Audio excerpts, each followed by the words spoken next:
What I'm going to do is try to sort of lay out a framework for the 2016 American elections. And in this election, 2016, I look at it like there's two forces that are on a direct path and where they're going to collide. And the question is, which of these dynamics is going to prevail on the other? And if you knew that, you'd have a pretty fair understanding of what's going to happen in this election. And the first one, and the one that Republicans obviously hope for, is time for a change. And the other one, the one that Democrats are hoping for, is changing American demographics. Right now, of the 18 prospective candidates, there are really only about 5 or 6 that have any plausible chance of winning the nomination. First, Jeb Bush. And this is where I think the conventional wisdom is way wrong, because there seems to be a very broad feeling that Bush is the inevitable Republican nominee. But without a recognition of the very, very strong headwinds, ideological headwinds that Jeb Bush is facing. And this would be abstract. It might not be such a big deal, except for 2 highly, highly emotional issues that are near and dear to the hearts of conservatives. And one is immigration reform, and the other, and you don't need to get into the details, but it's an education reform issue. It's something called the Common Core Curriculum, which conservatives are convinced it's a federal takeover of local education, even though it was actually designed by governors, not by the federal government, but they hate it, and Jeb Bush is for it. So I would put Jeb's chances of being the nominee no more than 25%. If there is a hot property right now, and I caution because in 2012 there was almost like a flavor of the month. But right now the hot guy is Marco Rubio. Right now he had a terrific announcement speech, and he is showing signs of having more charisma than anybody else on the Republican side.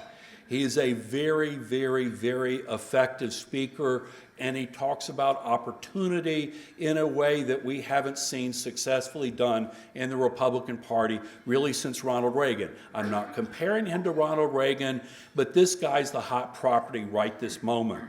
The brand is Scott Walker.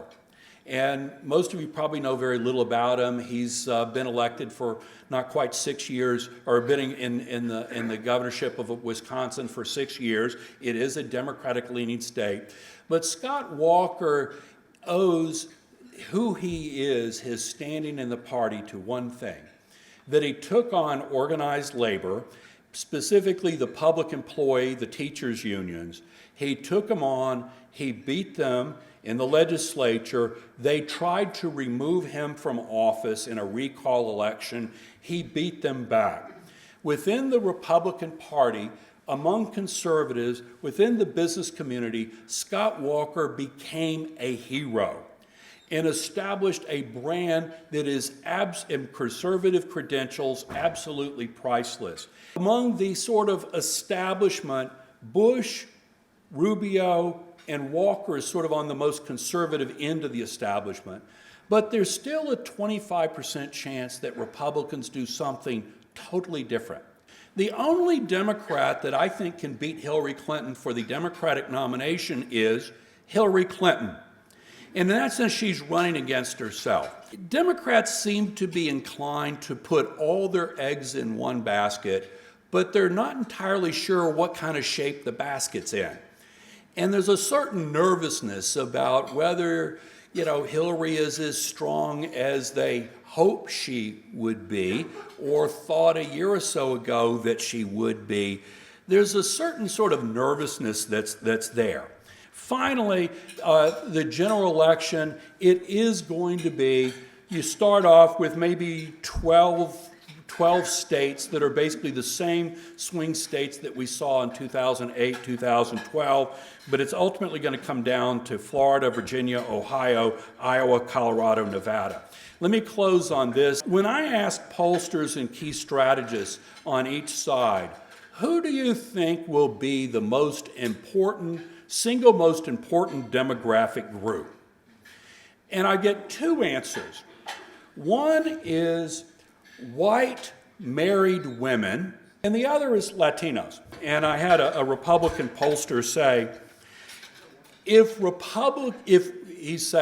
we nominate two white guys and neither one of them can speak Spanish fluently, we're toast. And so you are going to see either a Latino or a fluent Spanish speaker, which would be Bush, or you're going to see a woman on the ticket as running. You know, you're going to see either a woman or a minority or at least a fluent Spanish speaker on the Republican ticket, or they are gone.